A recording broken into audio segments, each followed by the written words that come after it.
तो चलिए दर्शकों, असदुद्दीन ओवैसी के इस बयान के बाद आगे बढ़ेंगे और बात दिल्ली में विधानसभा चुनाव की आहट और सुगबुगाहट के बीच आम आदमी पार्टी में एक तरफ अरविंद केजरीवाल के ऊपर हमला हुआ तो अरविंद केजरीवाल के एक विधायक की गिरफ्तारी, जिसको लेकर अब आम आदमी पार्टी सवाल खड़े कर रही है। साथ ही हम आपको इस रिपोर्ट के जरिए उस एक्शन प्लान को भी विस्तार से बताएंगे जिसे लेकर अब आम आदमी पार्टी एक बार फिर से दिल्ली की जनता के बीच जा रही है। विस्तार से इस रिपोर्ट में समझिए और देखिए।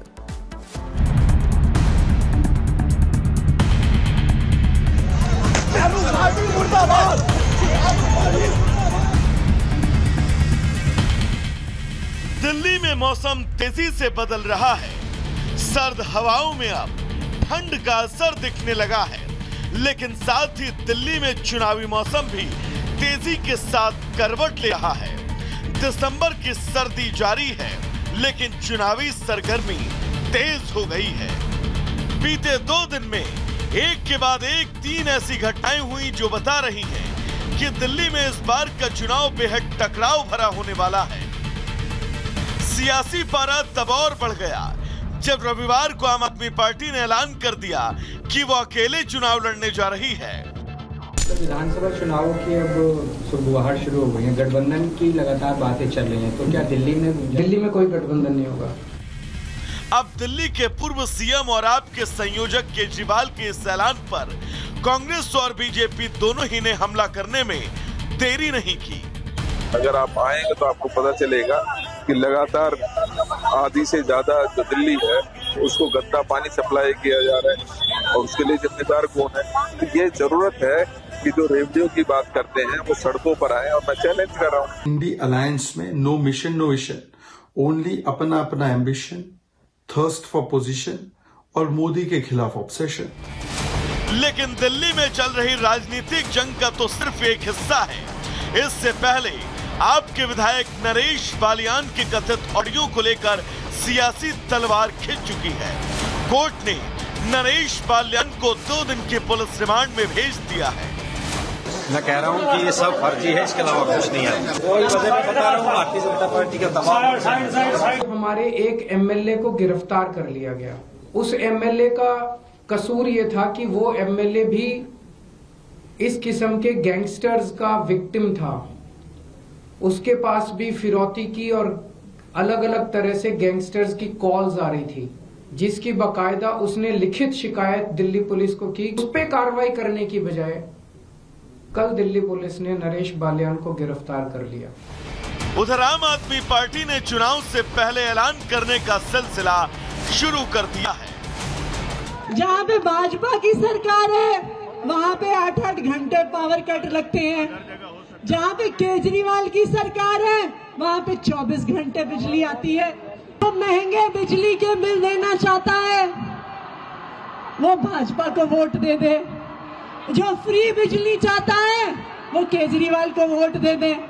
लेकिन एक बात याद रख लेना, अगर गलती से गलती हो गई और बीजेपी की सरकार बन गई तो 24 घंटे बिजली हो जाएगी बंद। दिल्ली में चुनावी पारा हर बीते दिन के साथ बढ़ता जाएगा। फिलहाल ये तो शुरुआत है, अब देखना होगा कि विधानसभा चुनाव में इन मामलों का क्या असर होगा। क्या जनता फिर आम आदमी पार्टी को चुनेगी या बीजेपी दिल्ली का दिल जीत जाएगी? Bureau report, Republic Bharat. तो चलिए दर्शकों, गुड मॉर्निंग भारत में आगे बढ़ेंगे और बात मोहन भागवत के उस बयान की करेंगे जिस बयान को लेकर अब राजनीतिक शोर बहुत तेजी से बढ़ता जा रहा है। दरअसल मोहन भागवत ने एक बयान दिया और उन्होंने कहा कि हम 2 हमारे 3 का फॉर्मूला अब हमें अपनाना होगा और साथ ही मोहन भागवत ने इसे घटती प्रजनन दर से जोड़कर देखा। लेकिन मोहन भागवत के इस बयान पर जमकर सियासत हो रही है जो होना तय भी था। इस रिपोर्ट के जरिए आपको सुनवाते हैं कि आखिर मोहन भागवत ने कहा क्या और उसके दूरगामी राजनीतिक परिणाम क्या निकलकर सामने आ रहे हैं।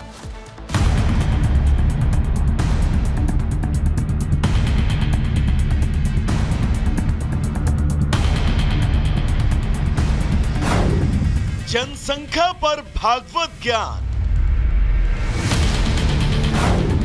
ओवैसी भाईजान क्यों परेशान? बच्चे दो ही अच्छे, ये नारा तो आपने सुना ही होगा, लेकिन संघ प्रमुख मोहन भागवत ने अब 3 बच्चे की बात कहकर देश में नई बहस छेड़ दी है।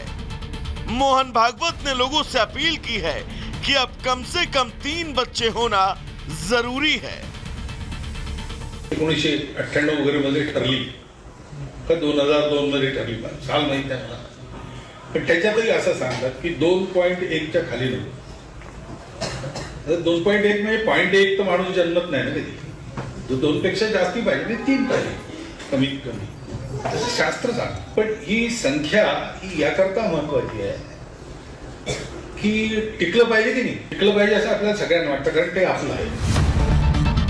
भागवत ने ये बात नागपुर के एक सम्मेलन के दौरान कही और जनसंख्या पर बात करते हुए उन्होंने आंकड़ों के जरिए 3 बच्चों के पीछे का तर्क भी दिया। संख्येचा उल्लेख झाला, जनसंख्या कमी होते फार चिंतेचा विषय आहे. याचं कारण हे शास्त्र, लोकसंख्या शास्त्र जे आधुनिक ते असं सांगतं की 2.1च्या खाली जायला लागलो तर तो समाजच नष्ट होतो, पृथ्वीच्या पाठीवर तो राहत नाही. कोणी त्याला मारेल असं नाही, तो काही नसलं संकट तरी तो समाज नष्ट होतो, पुढे चालत नाही. अनेक भाषा अशा नष्ट झाल्या, अनेक समाज असे नष्ट झाले. 2.1च्या खाली येताना आपल्या देशाची जनसंख्या नीती. संघ प्रमुख का ये बयान ऐसे समय आया जब देश में जनसंख्या कानून लाने की मांग उठ रही है। साथ ही कहा जा रहा है कि पिछले दिनों भारत ने आबादी के मामले में चीन को भी पीछे छोड़ दिया। जनसंख्या विस्फोट को रोकने की चर्चाओं के बीच अब भागवत के बयान ने सबको हैरान कर दिया है, तो विपक्ष को सियासत का एक मुद्दा दे दिया। भागवत के बयान पर भड़काऊ भाईजान भी सामने आए। भागवत का विरोध करने के बहाने फिर से मुस्लिम राग गाने लगे। अब मोहन भागवत बोल रहे बच्चे पैदा करो, तो हम मोहन भागवत जी से पूछना चाह रहे कि बच्चे पैदा करने के लिए वो क्या लोगों को देंगे, क्या कुछ देंगे? अकाउंट में डालेंगे 1500 रुपए, जो बच्चे ज्यादा पैदा करेगा उसको 1500 बढ़ के मिलेंगे? नहीं, औलाद पैदा करो कुछ स्कीम निकालेंगे क्या? वहीं कांग्रेस सांसद तारिक अनवर ने तो भागवत के इस बयान को उनका मानसिक दिवालियापन बताया। तारिक अनवर ने कहा कि यह देश को पीछे ले जाने की साजिश है। ये तो उनकी अपनी सोच है और ये जाहिर करता है कितना दिवालिया हो चुके हैं ये लोग, किस ढंग पर सोचते हैं। देश तब आगे बढ़ेगा जब गरीबी दूर होगी, बेरोजगारी दूर होगी, भ्रष्टाचार दूर होगा। भागवत के बयान से डराने और भड़काने की सियासत भी शुरू हुई। मौलाना साजिद ने भागवत के बयान पर ऐतराज जताया, कहा ऐसे बयानों के पीछे की मंशा हिंदुओं को डराने की है। मुसलमान को कोई ऐतराज नहीं है, आपके बच्चे 3 हो 4 हो, कोई ऐतराज किसी मुसलमान को नहीं है। आप मुसलमानों की बढ़ती हुई आबादी से हिंदुओं को डराना चाहते हैं। आप ये बताना चाहते हैं, ये जताना चाहते हैं कि मुसलमान जिस तरह से अपनी आबादी बढ़ा रहा है, हिंदुओं को भी अपनी आबादी बढ़ानी चाहिए। मुसलमानों से हिंदुओं को डराओ नहीं।